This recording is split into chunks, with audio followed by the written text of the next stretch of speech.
At dahil spring na, eto, maghanap tayo ng cherry blossoms. Ang ganda, diba? Pink na pink. Pero bago ang lahat, mag-almusal muna tayo. Meron akong yogurt, tsaka granola, tapos strawberry. Napakadali lang neto. Lagyan lang natin tong granola and then lagyan natin ng yogurt and then top with strawberries. Ako, ilalagay ko na lang sana yung strawberry sa ibabaw. Last minute, naisip kong ganyanin. Aba, nag-plating pa. Ayan, nag-plating pa nga.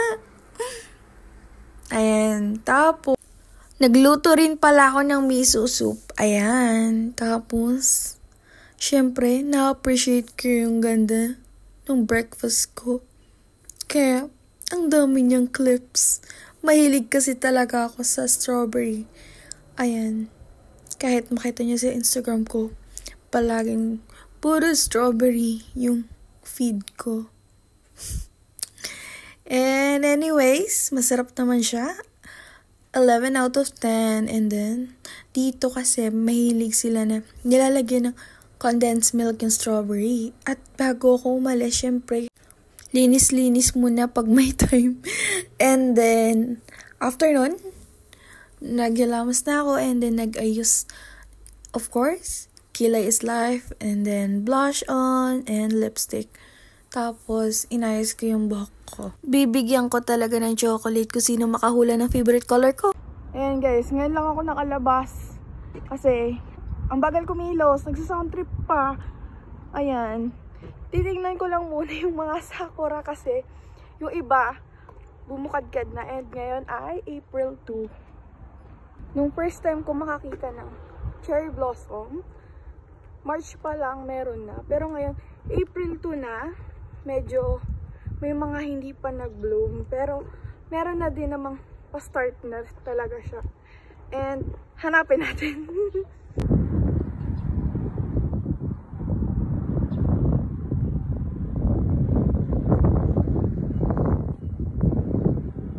Gaya dito sa park guys.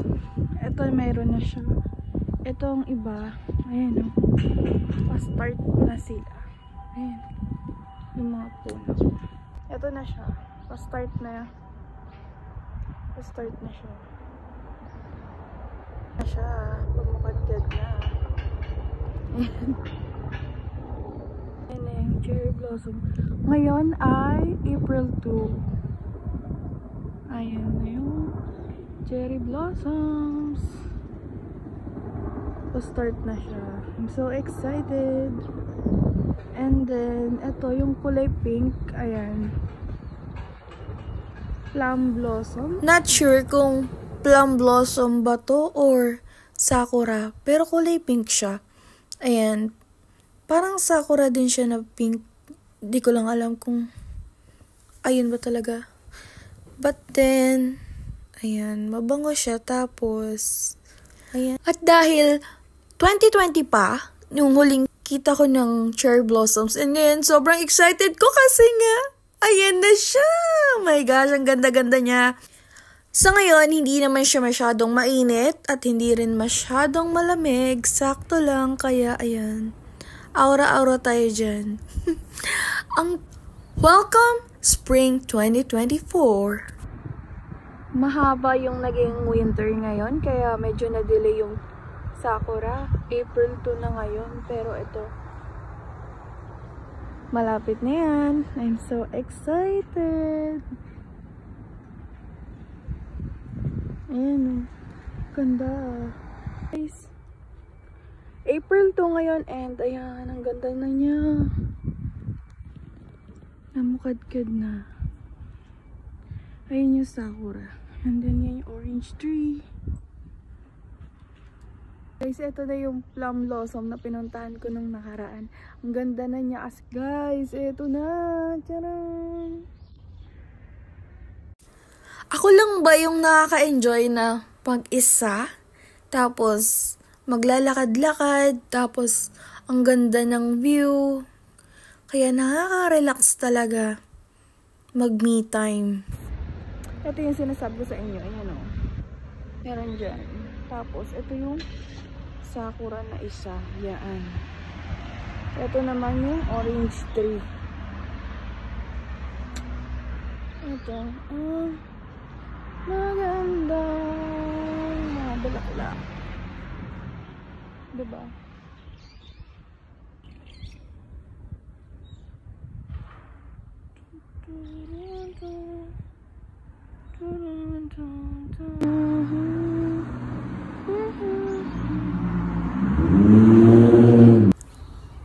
Once upon a time, it was made for us. I woke up one day. It had turned to dust. Napapahugot pa nga siya, ay! Ang ganda kasi ng view. Scenery, ayan. Wala na akong magawa, guys. Nag-trip na lang ako dyan. Kaya, dahil mag-isa ako at walang tao, nagagawa ko yan. But then, ayan. Hi, guys. So, ngayon, nandito ako sa park and picture lang. Hi, guys! So, ayan, meron nga pala akong pag-games. Comment down below kung ilang beses ko nga ba sinabi yung April 2. Mag-comment lang kayo at pipili ako ng mananalo ng chocolate. Okay? Balik na ulit tayo. Mag-emote na ulit ako. Kunyari nasa K-drama. Charing! Umuwi na nga pala ako kasi nagugutom na ako tapos nagluto na ako netong toge. Gumawa nga rin pala ako netong tuna mayo onigiri. Ganito nga lang yung ginawa ko. Sobrang dali. Kung gusto nyo malaman kung paano ko ginawa yan, i-upload ko kung paano gumawa ng tuna onigiri. Sobrang easy lang. Sobrang sisiw. Napakadali. Kaya mong gawin kahit nakapikit ka pa. Ano pang hinihintay nyo? I-comment nyo na kung gusto nyo malaman yung recipe ng tuna onigiri. Okay? Kain na tayo ng lunch. Napakadaling gawin, kaya i-upload ko na nga kung paano gumawa ng tuna onigiri. Sobrang dali lang. May pa-taste test pa. Oishi! Arigatou gozaimashita!